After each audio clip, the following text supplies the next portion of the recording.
Andy Cartwright, whose real name was Alexander Yushkov, was born on August 17, 1990 in the Ukrainian city of Nizhyn, in the Chernihiv region.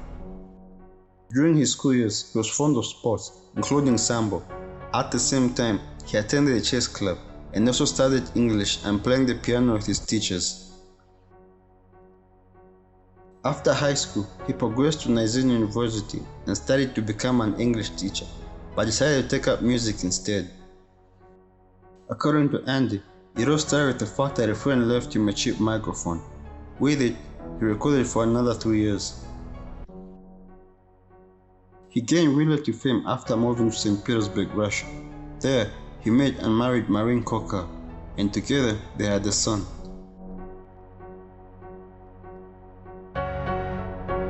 In 2010, as part of the 708 Fire Group, he released the album No Comments. In 2012, he recorded his debut solo album titled Magic of the Muddy Waters. In 2016, he released the album Bringing To. The presentation of the release took place in March of the same year, in Moscow and St. Petersburg. In 2019, he released the album Arco 365.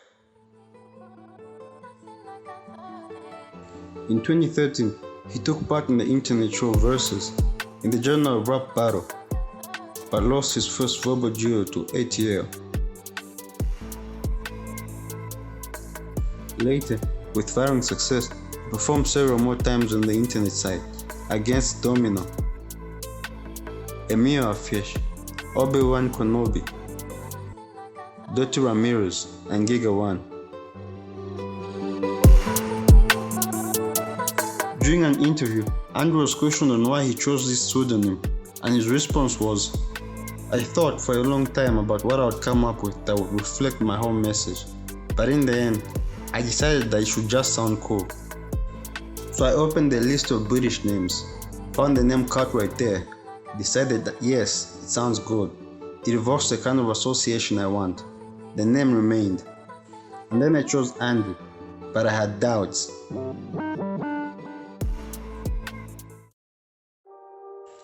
Marina Kohal has a background in journalism and philosophical education.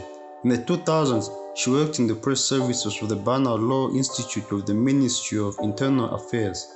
After moving to St. Petersburg, she became interested in esotericism and astrology. The couple lived in a prestigious address in St. Petersburg.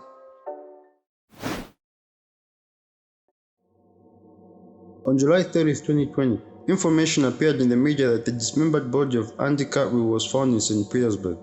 Almost immediately, 36-year-old Marina was detained. She dismembered Andy, put the remains in bin bags, but did not figure out what to do with the bags, so she contacted a lawyer, who then called the police. She later detailed how she tried to dispose of the body. During interrogation, she stated that on July 25th, she returned home from the store and found Andy laying dead on the couch, with a syringe laying nearby. She considered that such a death did not deserve a real rapper, so she decided to dismember and hide his body, and then declared that he was missing. According to Marina, Andy had become addicted to drugs during the pandemic. But his friends told Russian news outlets that he did not take drugs, but admitted that he was on a drinking binge for a long time. Later, the words were confirmed. The examination did not find traces of drugs in the rapper's blood, and alcohol was found. Investigators doubted the veracity of Marina's story, putting forward the version that she killed her husband. It is worth noting that during the dismemberment of Andy's corpse, the 2-year-old son was in the apartment with Marina. The boy was immediately handed over to his grandmother, Marina's mother. Marina was then placed in a pre-trial detention center. The body parts were found in packages that were in the refrigerator and on the floor in the apartment, while his fingerprints were fed to rats in the yard outside. It's alleged. A hammer, a knife, a cutting board, a hacksaw, a plastic basin, and a pillowcase was seized from the apartment. Forensic experts said they were unable to find 8 organs: his stomach, pancreas, esophagus, gall and urinary bladder, intestines, adrenal glands, and prostate glands. All surfaces and utensils in the flat were washed with vinegar. Marina had a written note saying that she needed to buy an ultraviolet lamp, which experts say would highlight biological traces that she had not claimed. A criminal case was opened under Article 105 of the Criminal Code of the Russian Federation, murder. According to investigators, the couple had a conflict, during which the woman killed her husband. Thereafter, in order to hide traces of the crime, she dismembered his body. After 5 months of investigations, Marina's mother, Elena, 67 at the time, got detained. According to preliminary reports, Elena was considered an accomplice in his murder. Investigators suspected her of working with Marina to dispose of the body. Marina's 2-year-old son was then handed over to an orphanage immediately after the arrest of his grandmother. Detectives initially suspected that she injected the drug into his hand, where a needle prick was detected, and then killed with a stab wound to the stomach. Detectives speculated that Marina bought an insulin drug and administered an overdose to the rapper. They believed he died from an injection of a hard-to-trace insulin substitute drug intended for diabetes. But due to lack of proof from forensic tests, they switched to a theory that she suffocated him. Andy was reportedly seeing a superfan named Nadezhda, 24 at the time, and allegedly planned to leave Marina. Nadezhda Romanenko, a native of Bashkiria, was the main witness for the prosecution. The victim's lawyer Anton Kobit called her Cartwright's sweetheart. In response, Marina's lawyer Irina Skertu said small quarrels happen in every family, but denied that Andy had a lover. Rumors circulated in the media that Nadezhda was only a fan of the deceased. This is not true. The girl was Alexander's lover. They had a long-term relationship. He loved her. They thought they would stay together. The widow claimed that there was tranquility in the family. That's false, said Kobit, the lawyer representing the victim's family. According to an article by The Sun, Nadezhda admitted to having an affair. She said, quote-unquote, "Our sexual relationship took place in my apartment. I specially rented a flat near his apartment block. We met every day, and Marina did not know about it." According to Nadezhda, when Marina found out about the relationship, she tried to frighten the lover by claiming that her husband had AIDS. The lawyer of Cartwright's family, Anton Kobit, put forward his version of Andy's death. According to him, Marina planned the massacre of her husband because she could not forgive his betrayal. The lawyer also stressed that the hacksaw, which was used to dismember the body, the accused could have planned the purchase in advance. Investigators probed whether jealousy was part of Cartwright's death in St. Petersburg.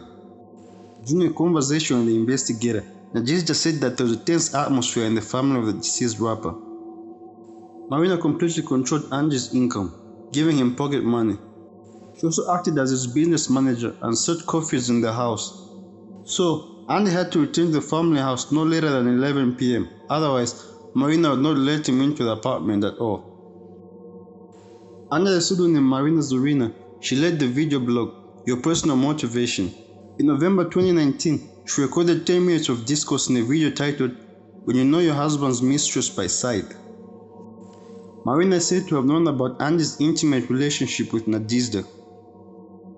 She also recorded videos on YouTube with titles including Congenital Aggression and Serial Killers, among others. According to investigators, Nadezhda called Andy's mobile after his death. Marina picked up and told her that he had gone out. She also posted photos on behalf of Andy on his Instagram account when he was already dead. Marina continued to insist her innocence in the murder and only admitted to chopping up his body over a 4-day period. After a year of legal proceedings, Marina was released from pre-trial detention and went under house arrest on October 27, 2021. She remains the only suspect. Marina burst into tears and hugged her lawyer, Irina Skertu, on being freed from the dock.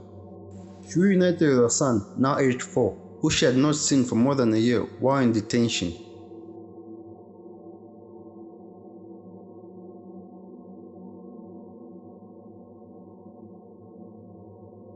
In early 2022, another criminal case was initiated against Marina, under the article, Abuse of the Bodies of the Dead.